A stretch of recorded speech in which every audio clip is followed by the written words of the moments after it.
los recursos económicos para poder financiar estos viajes. ¿A qué se pensaba en aquella época? Sabía que solamente eran los tres continentes conocidos. ¿Cuáles eran? Eran Europa, era Asia y era África. Eran los tres continentes conocidos. El número tres es considerado el número de Dios. Tres los continentes conocidos, tres los Reyes Magos, etcétera, etcétera, ¿no? Entonces el número tres es muy importante. No se sabía que existía un nuevo continente, aunque este continente ya existía, aunque no lo conocían los europeos, que va a ser posteriormente América. Y entonces, ¿qué se pensaba del Océano Atlántico? Se pensaba en aquella época que era un mar tenebroso, donde había monstruos marinos, ¿verdad? Y que temían navegar por esos lugares. Entonces Colón, obviamente, después de que la reina Isabel y su esposo Fernando de Aragón aceptan el financiamiento de estos viajes para ganar adeptos a la fe católica, pues obviamente se van a encontrar con otro problema. La gente tenía miedo de navegar por esta nueva rutas, ¿no? Penetrar hacia el Océano Atlántico. Y entonces les recomiendo otra película, se llama 1492. Yo la vi cuando se celebran los 500 años, en el año de 1992, y está buena, búsquenla, se llama 1492, y es el encuentro del viejo mundo con el nuevo mundo, que Colón llega a las Antillas, ¿no? Se llegan a las islas, y entonces pues, va a tener que buscar personas que quieran venir, ¿verdad? Vienen los hermanos Pinzón, pero también vienen gentes que estaban en la cárcel, que querían pues la gran aventura, ¿verdad? Y entonces, pues viene con, como sabemos desde niños, yo creo que estamos desde el kinder, con tres carabelas. Se llamaban carabelas. ¿Cuáles eran? Pues la Niña, la Pinta y la Santa María, ¿verdad? Como sabemos desde niños. Y empiezan a navegar, que parten del puerto de Palos, ¿verdad? Y que ellos pensaban que iban a la India, ¿verdad? Esa es la mentalidad de aquella época, y que se van a la gran aventura de finales del siglo XV, y el viaje va a durar mucho tiempo. Fíjense, parten en agosto y llegan hasta el 12 de octubre de 1492, ¿verdad? Eh, entonces, fíjense cuántos meses estuvieron navegando. Ya mucha gente estaba súper enojada. Imagínense ya el viaje tan largo, había problemas, Colón se tiene que enfrentar con esos problemas.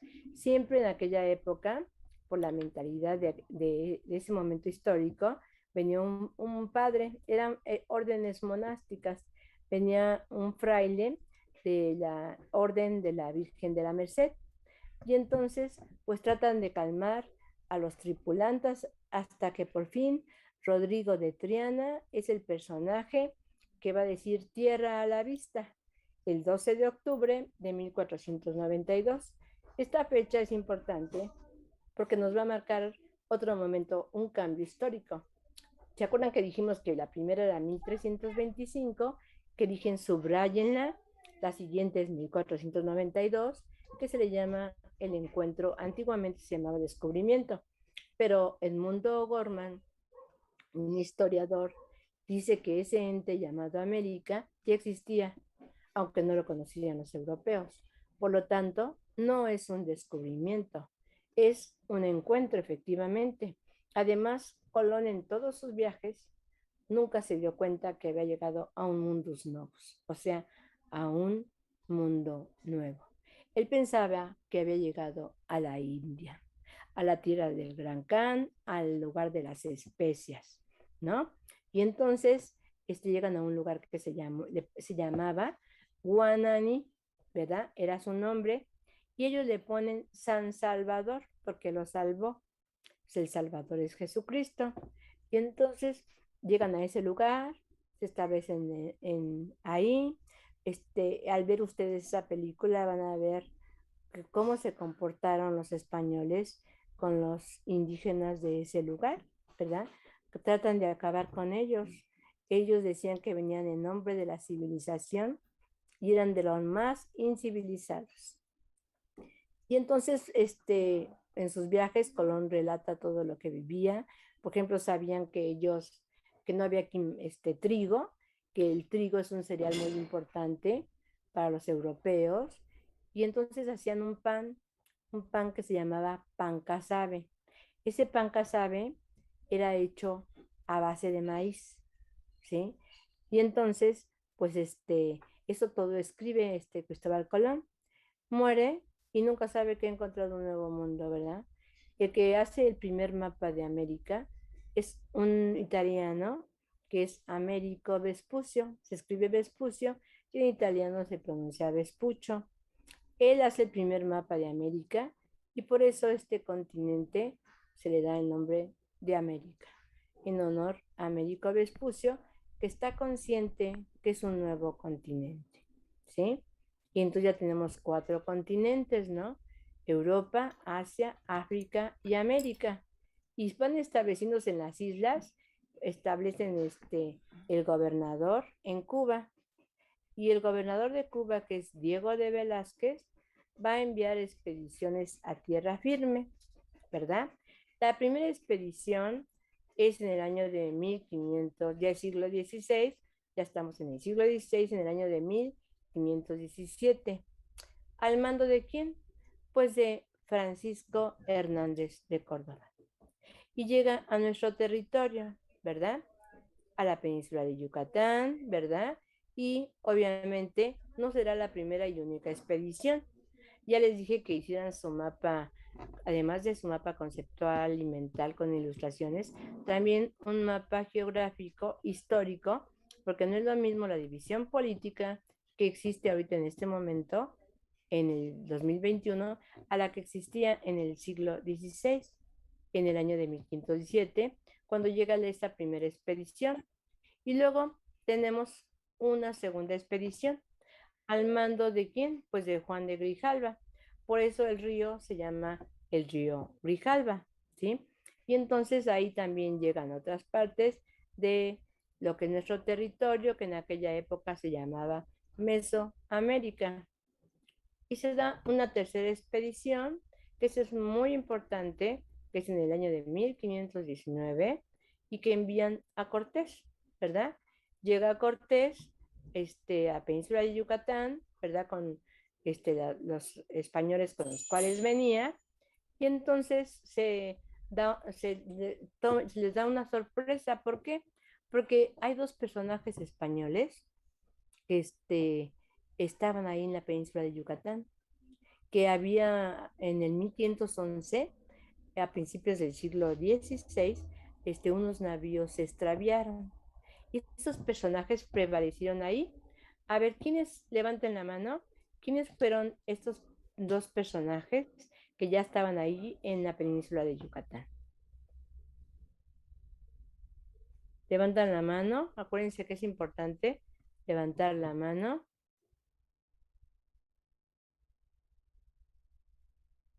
Nadie estudió. Nadie estudió. Qué barbaridad. Les doy tiempo para que hagan las cosas y no la hacen. Se llama, se llamaban, más bien dicho, es tome nota, Jerónimo de Aguilar, que a la llegada de Cortés va a irse con él y le va a servir como traductor. Y otro de ellos fue, anoten, Gonzalo de Guerrero. Gonzalo de Guerrero, que obviamente él se había casado con una princesa maya. Y esta princesa maya, pues él vivía muy contento, ya tenía hijos, iba a luchar a favor de los mayas en contra de los españoles. Ella estaba contento de vivir aquí y no quería estar con los españoles. Entonces, pero Jerónimo de Aguilar sí. Y entonces llegan hasta Tabasco, ¿verdad? Y en Tabasco, le otorgan a Cortés doncellas. Una de esas doncellas es ¿quién? Doña Malinche, ¿verdad? Le llamamos Malinche, se llamaba Malintzin y los españoles la bautizan como Doña Marina.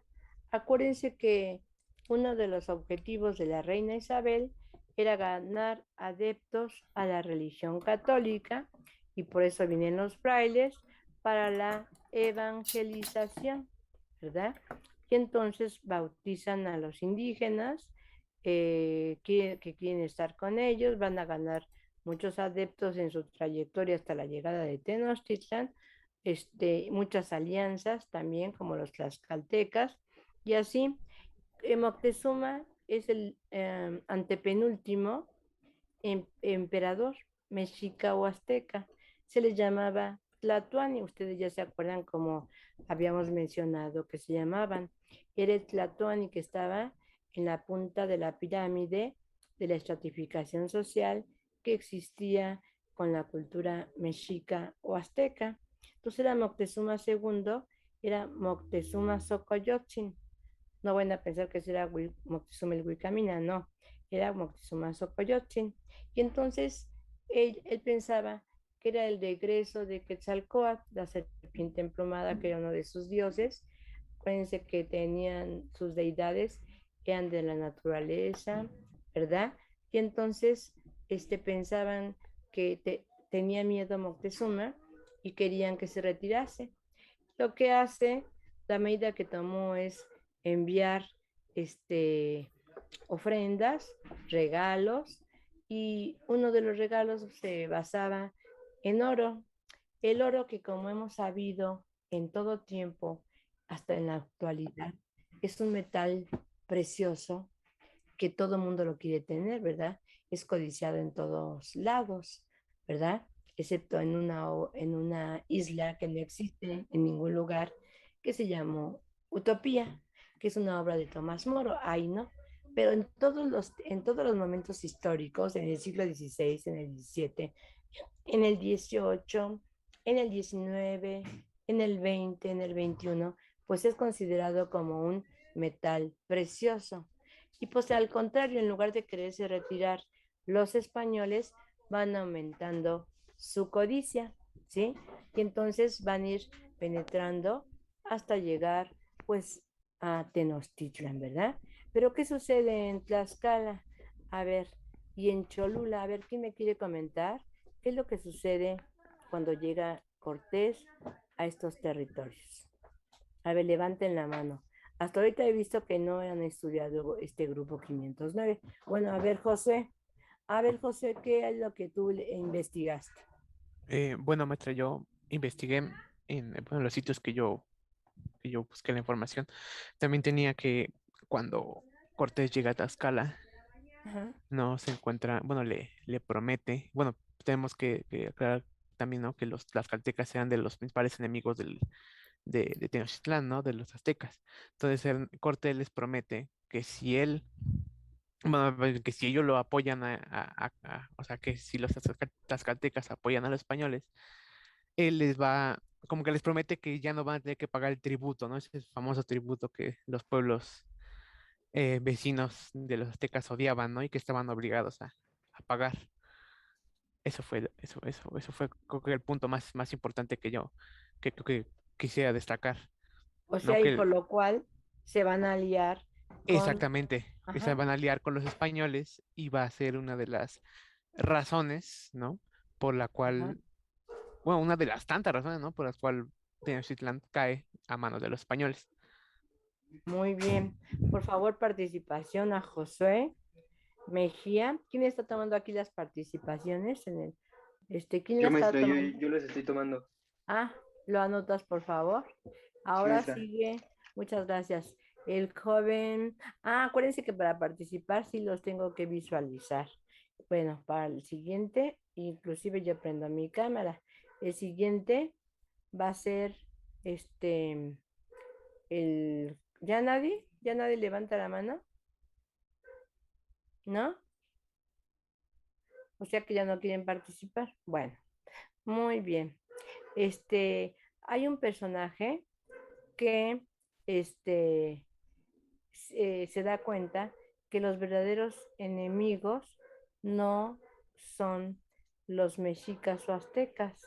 Uno de los tlaxcaltecas, que dice que no, los verdaderos enemigos son los españoles, él sí lo percibe, y no la mayor parte de los tlaxcaltecas. ¿Quién fue ese personaje? Alguien que levante la mano.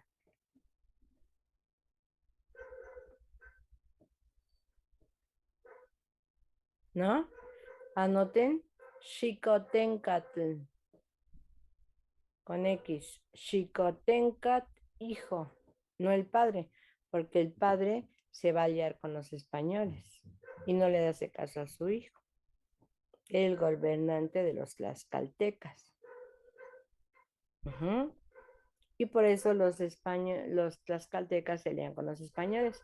Como bien dijo el joven Josué, como les cobraban tributo, ¿verdad? Era una parte también de la economía, pues entonces este, dicen, bueno, pues entonces nos vamos a aliar con ellos porque no vamos a pagar tributo. Pero bien visualizó su hijo, Xicotenca dijo, que eran los verdaderos enemigos los españoles y no los mexicas o aztecas. ¿Quieres decir otra cosa, José? Sí, sí, sí, maestra. A ver, pero hay Abro que mi cámara, prender, ¿verdad? Sí. acuérdense que sí pido como como algo que sí prendan su cámara por lo menos para la participación. Ah, bueno, sí. Este, también tenía entendido, ¿no? De que Xicoténcatl hijo es quien, am, ¿cómo podría decirlo? Como que inicia un duelo, ¿no? Con Cortés. Ajá, Incluso ellos tenían muy arraigada la costumbre de, no, bueno, todos los pueblos guerreros de aquí no tenían esa costumbre de que la noche no peleaban, en la noche era sagrada, se ajá, retiraban y al ajá. día siguiente, ¿no? La mañana era cuando peleaban. Entonces, como que en esta parte creo que es la primera, como que se rompe pues, ese tabú, ¿no? Por decirlo así, de no pelear en la noche. Y es cuando Jicoténcatl pues accede, inicia un duelo contra Cortés, ¿no? Muy bien, Y le gana a Cortés, de hecho. muy bien. Y ahí es cuando los españoles emprenden pues una retirada, si no me falla, pero los interceptan, ¿no? Y ahí es cuando se da una gran batalla. Bueno, y ya hay una matanza en Cholula, que se le ya conoce como muy bien, José, como la matanza de Cholula, ¿verdad? Y así van Bájala. avanzando hasta llegar a Tenochtitlan. Y obviamente que se van aliando con las personas, los indígenas alrededor de Tenochtitlan, ¿verdad? Van ganando alianzas. Obviamente es una estrategia para derrotar a los mexicas. Y entonces pues llegan hasta su objetivo, que es Tenochtitlan, del cual se maravillan y dice que es un lugar bellísimo. Por ejemplo, hay uno de los soldados que venían con Cortés, que era Bernal Díaz del Castillo, tome nota, que es una fuente de primera mano para saber acerca de la conquista. Anoten su nombre, Bernal Díaz del Castillo, que escribió, pongan entre comillas o subrayen, la historia verdadera de la conquista de la Nueva España. La historia verdadera de la conquista de la Nueva España. Uh-huh. Y ahí él nos narra que Tenochtitlan era bellísima, ¿verdad? Se sorprenden de la traza de la ciudad, de los canales que se tenían, y la compara con Venecia y dice, es más bella Tenochtitlan que Venecia. Y conocen a Moctezuma y dice que es un gran señor, que es un hombre muy refinado, bien parecido, y que cuál será más grande, si el rey de España o Moctezuma, o sea, los ponen en un nivel alto, ya que era un hombre bien parecido, refinado, inteligente, aunque temeroso, ¿verdad? Por los presagios que sabía Moctezuma. Y entonces, ¿qué hace Moctezuma? Pues los aloja. ¿En qué lugar? Otra persona que quiere levantar la mano, que haya investigado, porque no se trata que nada más esté a brillar y yo, sino que haya una interrelación, alumnos, maestros, maestros, alumnos. A ver, ustedes no vienen de oyentes, porque aquí, salvo el joven Josué, los demás están como oyentes. A ver, la señorita Jessica Pérez, a ver, la visualizo, por favor. Voy, permítame tantito. Sí, claro. ¿Ya me veo? Ya, Jessica. Según lo que leí yo, los aloja en el palacio de Axayacatl, eso es. Axayacatl, con X, Axayacatl. Muy En bien, el que, Jessica. y que después toman a rehén a Moctezuma. Muy bien. Eso es lo que leí. ¿Usted investigó? Muy bien, señorita Jessica. Participación a la señorita Jessica, por favor. Axayacatl con X, que era el padre de Moctezuma. Luego sigue, ¿quién más está levantando la mano además de Jessica? Estaba otra persona, pero ya no está. Bueno, entonces, pues obviamente que es un lugar muy bonito, ¿verdad? El Palacio de Axayacatl, pero, por ejemplo, cuando van a los centros ceremoniales, dicen, ay, no, huele horrible, ¿no? ¿Por qué? Porque hacían sacrificios humanos, y los sacerdotes estaban con sangre. Imagínense la sangre ya después de tiempo, pues está putrefacta y huele horrible, y se horrorizan de los sacrificios humanos. Pero hay que recordar que también los españoles existía lo que se llamaba la Santa Inquisición, y que fue terrible. Inclusive hay una muestra de los instrumentos de tortura de la Santa Inquisición, que era lo tenían la Orden de Santo Domingo. Los dominicos, después cuando lleguemos a la colonia, lo vamos a comentar. Bueno, luego también les enseñan la ciudad, y se dan cuenta que existía un tianguis enorme, que del cual ya hemos comentado, y se maravillan de todos los productos que tenían en el tianguis de Tlatelolco, ¿verdad? Decían, hay plumas preciosas, recuerden que se hacían sus penachos muy bonitos. Moctezuma, se llevaron su penacho a Viena. ¿Por qué a Viena? Pues porque los que gobernaban en España era la dinastía de los Habsburgo, y los Habsburgo son de la casa de Austria, y entonces por eso se fue a Viena. Y entonces ven que hay plumas preciosas, hay metales preciosos como el oro, como la plata, hay pepitas de oro que servían como moneda, el cacao, ¿verdad? Que ahora es sumamente famoso porque se hacen el chocolate, y que también era moneda el cacao, que hay plantas medicinales, una gran variedad de plantas medicinales que van a hacer su recopilación en una obra que se llama el de la Cruz Badiano. De la Cruz es el indígena que habla de las plantas medicinales, y Badiano es el traductor español, y está esa obra editada por Porrúa, donde vemos todas las plantas medicinales. Y yo les he dicho que virtualmente, porque ahorita por la pandemia no podemos ir presencialmente al Palacio de lo que es hoy el Museo de la Medicina, que en la época de la colonia fue el Palacio de la Inquisición, luego fue la cárcel de la Perpetua, luego fue la Escuela de Medicina, todavía en el siglo XX, antes de que se pasara a Ciudad Universitaria, y luego actualmente es el Palacio de Medicina, y allí hay una parte donde están las plantas medicinales prehispánicas, que se llama el Museo de la Medicina. Lo pueden ver virtualmente por medio de internet, y pues para que vean todas las plantas medicinales que eran utilizadas.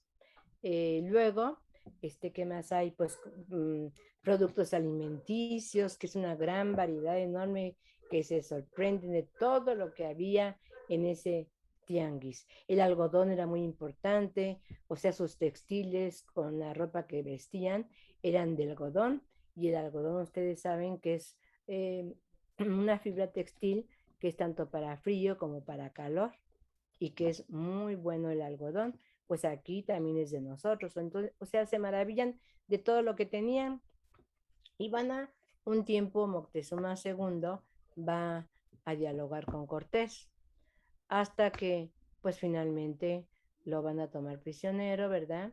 Y comentan que fue apedreado por su propio pueblo. Es lo que nos dicen en la primaria, tal vez en la secundaria. Es una visión que se dice, pero yo pienso que lo más seguro es que lo mandó matar Cortés. Uh-huh. Y luego, ¿quién le sucede? Le sucede, a ver, levantó la mano Lisbeth. A ver, Lisbeth, la visualiza, por favor. A ver, Lisbeth.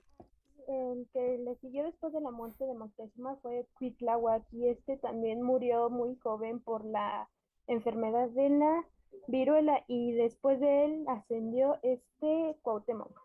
Muy bien. Participación de la señorita Lisbeth Ayala, por favor. Muy bien.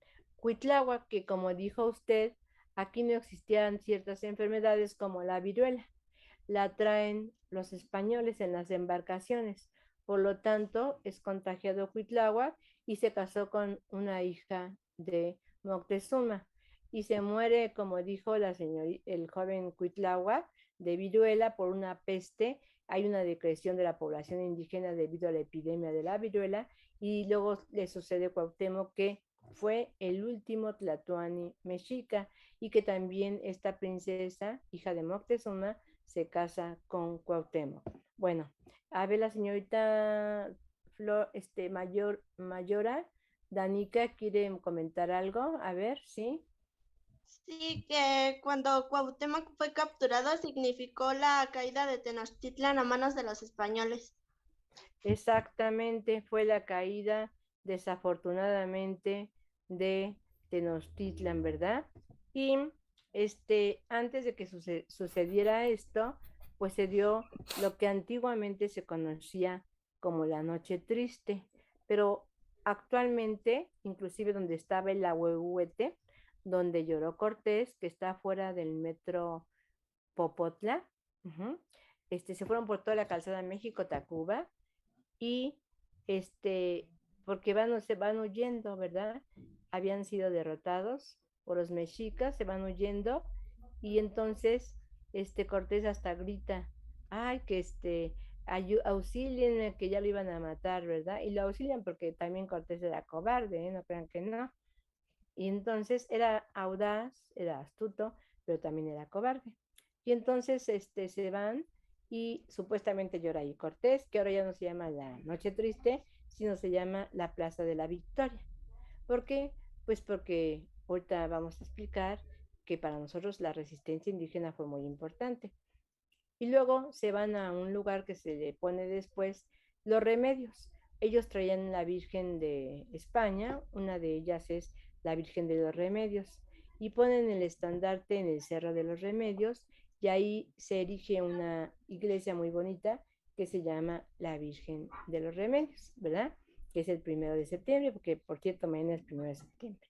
Y y entonces de ahí se van a Tlaxcala, y en Tlaxcala van a construir bergantines, 13 bergantines que les ayudan sus aliados los tlaxcaltecos, y esto se preparan para derrotar Tenochtitlan. Va a ser sitiada, ¿verdad? Los auxilian, parte por la cual son derrotados los, sí, dime. Ah, permítame un segundito, permítame.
Perdón, es que trajeron un material de lavabos y tenía que dar una cantidad de dinero, perdón.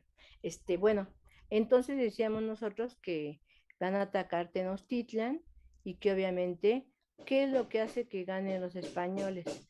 Pues lo que hace que ganen los españoles es la alianza de los indígenas. Ellos eran menos que los mexicas. El conocimiento del caballo. Aquí no se conocía el caballo.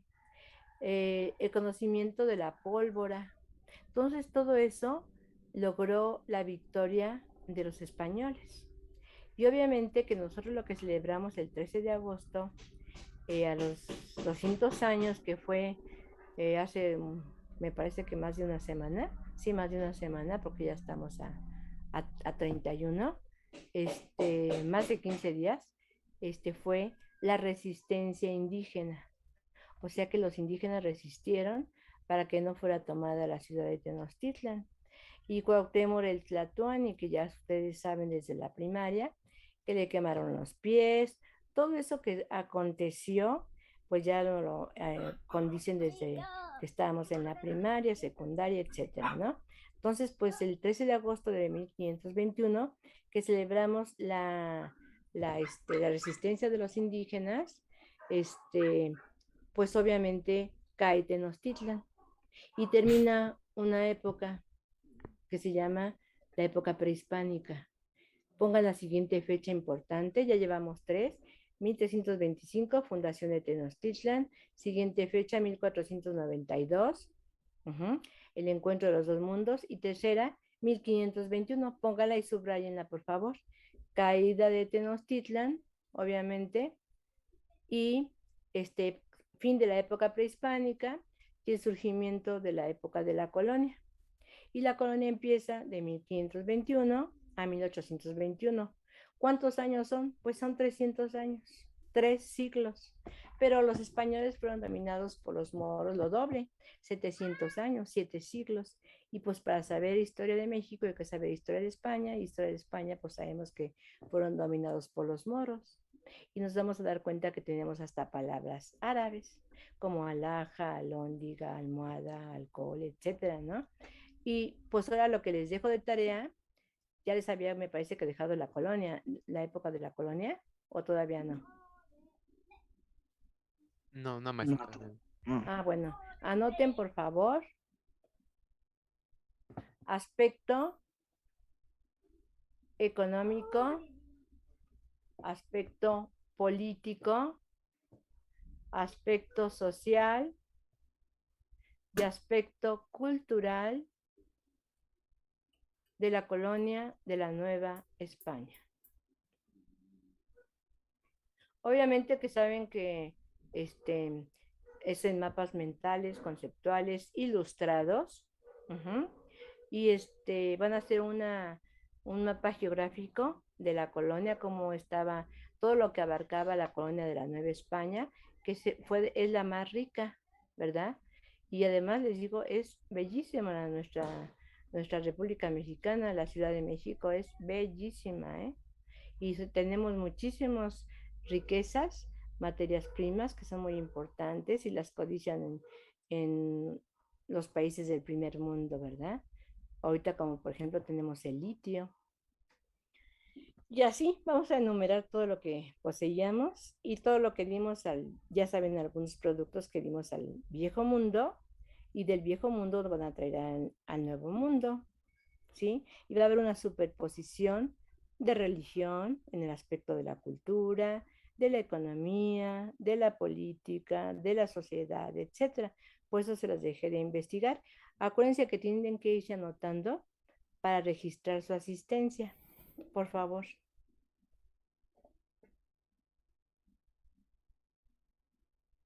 No se les vaya a nadie olvidar su nombre para registrar su asistencia.